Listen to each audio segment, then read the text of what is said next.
2025 has been a tough year for Latin America, both because of continued challenges from organized crime and lack of government capacity, but also new threats from the United States. To see why, join me for this brief look at the 2025 highlights in Latin America. One of the main themes of this year has been the aggressiveness the US has shown towards the region. Under Biden and even the first Trump term, Latin America could count mostly with indifference, unless it had something to do with migration. And even though the year began with Panama announcing on January 3rd a massive drop of migrants coming through the Darien Gap, once Trump was in office, he began asserting American power in the region, including the demand that Panama give the canal back.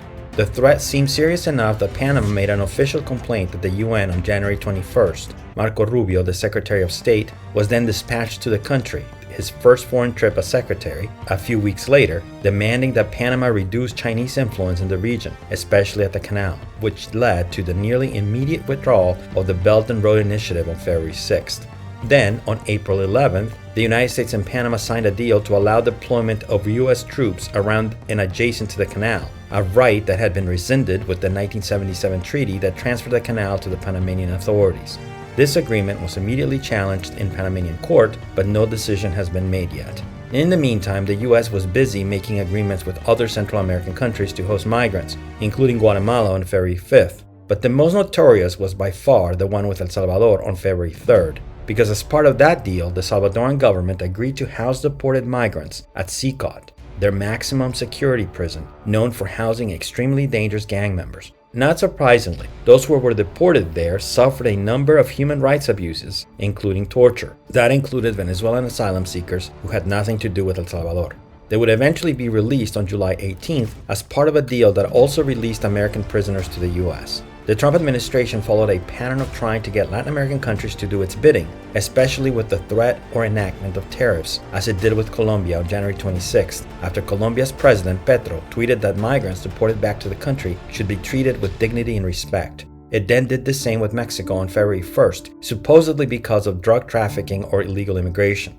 Similarly, annoyed with a fine the Brazilian Supreme Court imposed on Elon Musk on February 19th for refusing to provide information on a profile on X that was accused of spreading misinformation, and especially peeved at a continuing investigation on former President Bolsonaro, the US imposed a 50% tariff on Brazilian exports and sanctioned Supreme Court Federal Justice Alexandre de Moraes on July 31st. Its biggest mark by far, however, was Venezuela. On February 26th, it revoked Chevron's permit to operate in Venezuela, directly hurting the country's economy. Then, on August 18th, it deployed 3 warships along with 4,000 soldiers to the coast of Venezuela with the stated goal of opposing drug cartels. This was then combined with a series of strikes against vessels that were accused of carrying drugs to the U.S. The administration called them narco-terrorists, and since it started in September, they have killed at least 105 people.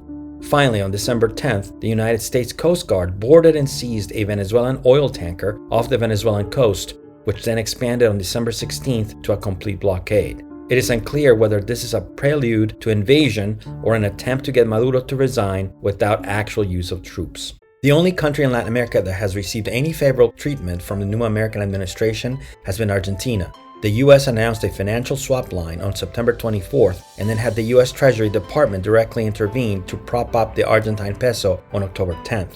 This support was intended to aid President Milei's coalition, and it worked. His party, Libertad Avanza, gained seats in Congress as a result in the midterm elections on October 26th, strengthening his hand.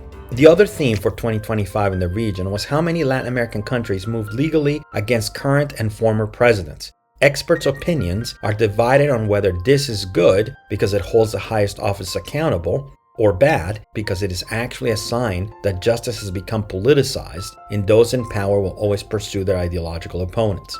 Regardless, it happened quite often, regardless of ideology or level of democratization in the country. The year began with a court in Tarija, Bolivia, ordering the arrest on January 17th of former President Evo Morales for the statutory rape of a 16-year-old girl in 2016. He has defied appearing in court and is hiding in his stronghold in the Chapare region.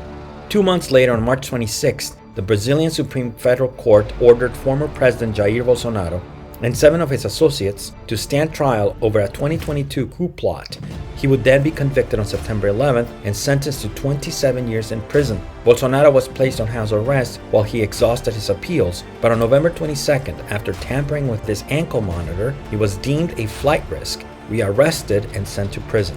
He was not the only former Brazilian president to see a cell this year. On April 25th, former President Fernando Collor de Mello was arrested in Alagoas after he was convicted of corruption as part of a larger probe that came to be known as Operation Car Wash. This same operation, first discovered in 2014, found out that there were bribery connections to Odebrecht, a huge Brazilian conglomerate, to several other Latin American countries, especially Peru, where on April 15th, former Peruvian President Ollanta Humala and his wife were convicted and sentenced to 15 years for money laundering related to the case. Less than 5 months later, on September 3rd, another former Peruvian president, Alejandro Toledo, was also sentenced because of corruption related to Odebrecht, this time to 13 years in prison. But Peru wasn't done. On November 26th, it sentenced former President Martín Vizcarra to 14 years in jail for taking bribes when he was governor of the Moquegua department in early 2010s. And the very next day, it sentenced former President Pedro Castillo and his Prime Minister, Betsy Chavez, for 11.5 years on charges to commit a rebellion over the 2022 Peruvian self-coup attempt. Likewise, next door in Bolivia, on December 10th, former President Luis Arce was arrested as part of a corruption investigation involving his tenure as economy minister during the presidency of Evo Morales. The only former president to be indicted this year, but able to beat back the charges in Latin America, was Colombia's Álvaro Uribe, who was convicted on July 28th of witness tampering and bribery involving a case related to his alleged links with paramilitary groups. He was sentenced on August 1st to 12 years home confinement, but had his conviction overturned on appeal on October 21st. There was another former president who saw their conviction overturned, but they had first been convicted on June 10, 2022, for their role in the ouster of President Evo Morales. That was the case of former Bolivian President Janine Áñez, who was able to go free on November 5th. One other president, Rodrigo Chávez of Costa Rica, has been under investigation for abuse of power since July 17, 2023, but this year has seen several attempts at removing his presidential immunity. His term ends next year, and he could very well end up being convicted of multiple crimes. There were two other important convictions this year. The first was former Vice President of Ecuador, Jorge Glass, who was sentenced to 13 years imprisonment for embezzling public funds related to the recovery efforts following the 2016 earthquake. Finally, on May 30th, 3 former paramilitaries were convicted of crimes against humanity for abuses they committed against Maya people from 1981 to 1985 during the Guatemalan Civil War and sentenced to 4 years imprisonment. Guatemala remains one of the few countries to successfully prosecute human rights abuses.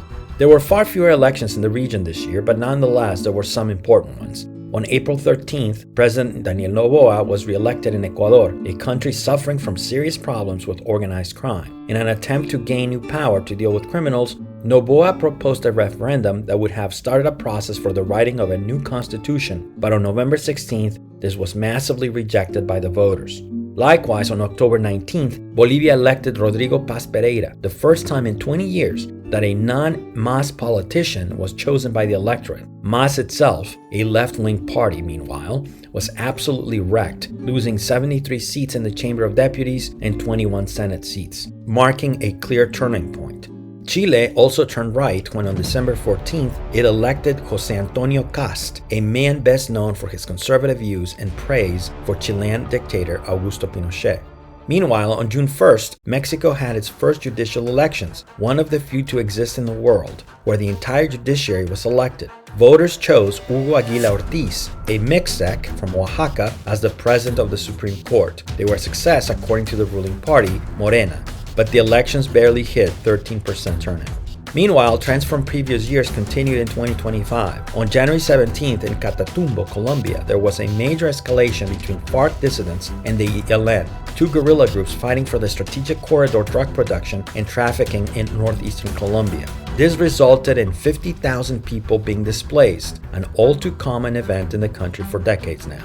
2 weeks later, on January 30th in Nicaragua, its National Assembly amended the constitution to increase the presidential term from 5 to 6 and increase the powers of Daniel Ortega and his wife, who are now officially co-presidents. They have ruled the country in one way or the other since 2007. Likewise, in El Salvador, on July 31st, the Legislative Assembly of the country approved a series of amendments which abolished presidential term limits, eliminated runoff voting, and increased the presidential term to 6 years, all with the aim of increasing the power of Nayib Bukele, who has been busy amassing power for himself since 2019. Meanwhile, Peru, which had been busy putting in prison every single living former president, created a new ex-president when on October 10th, Congress removed President Dina Boluarte from office due to quote-unquote permanent moral incapacity. In Honduras, meanwhile, which had extradited Juan Orlando Hernandez to the U.S. because of his role as a drug trafficker, found itself with the unpleasant development that Trump pardoned Hernandez, letting him go free on December 2nd. As a result, the country issued an arrest warrant against him on December 8th. Protests were also less common and disruptive, but some notable ones occurred in Mexico starting on January 23rd when demonstrators stormed the office of Sinaloa's governor, Rubén Rocha Moya, because of outrage over a carjacking that killed 2 children amidst a battle among 2 cartel factions. Later, on November 15th, there were Gen Z protests who were also upset at chronic insecurity. Something similar happened in Peru when Peruvians took to the streets to protest against rising crime on October 15th. This led to 1 person getting killed and at least 102 others getting injured. Elsewhere in South America, about a month earlier on September 13th, Ecuadorians took to the streets because the government cut fuel subsidies. This led to the declaration of a state emergency, and on October 7th to an attack on President Noboa's motorcade, a scary moment for him, no doubt.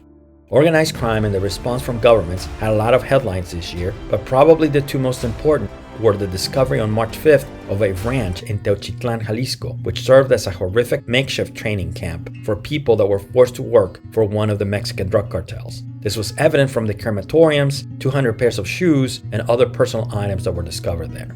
The other was Operation Containment in Brazil, a large-scale law enforcement operation launched on October 28th, which resulted in at least 132 people being killed in police raids on favelas, controlled by the Comando Vermelho in Rio de Janeiro.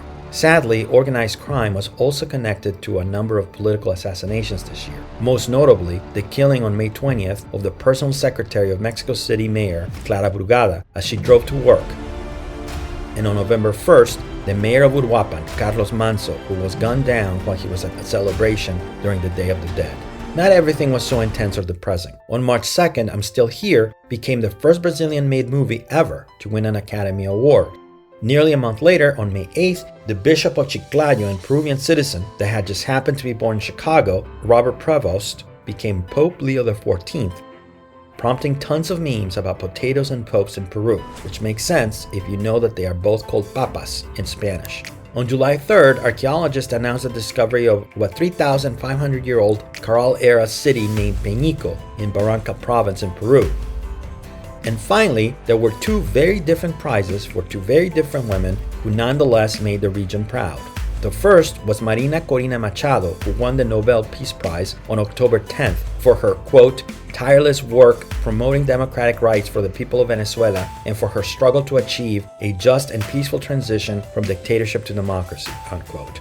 While on November 21st, Fatima Bosch, the woman representing Mexico, won the Miss Universe title in Thailand. Finally, there were a number of important sports moments in the region. Chile held the Under-20 World Cup from September 7th to October 19th, which Morocco won. But the most important was no doubt the classification to the regular World Cup, where the vast majority of South American countries classified. Bolivia can still do so as well, but only Panama and Haiti did for the rest of Latin America. These 2 on November 18th. Mexico, of course, did not have to classify because they are the host country, so they were already part of the Cup. Finally, we saw a number of prominent Latin Americans pass this year. Musicians, actors, writers, politicians like Leodán, Emilio Echeverría, Paquita la del Barrio, and so on. But the 2 most important were Pope Francis, born Jorge Bergoglio in Buenos Aires in 1936, and Mario Vargas Llosa, a Peruvian born the exact same year and one of the most prominent Latin American writers of all time. And with that, we conclude the year. May 2026 be a fantastic year for all of us and all of Latin America as plenty of challenges await.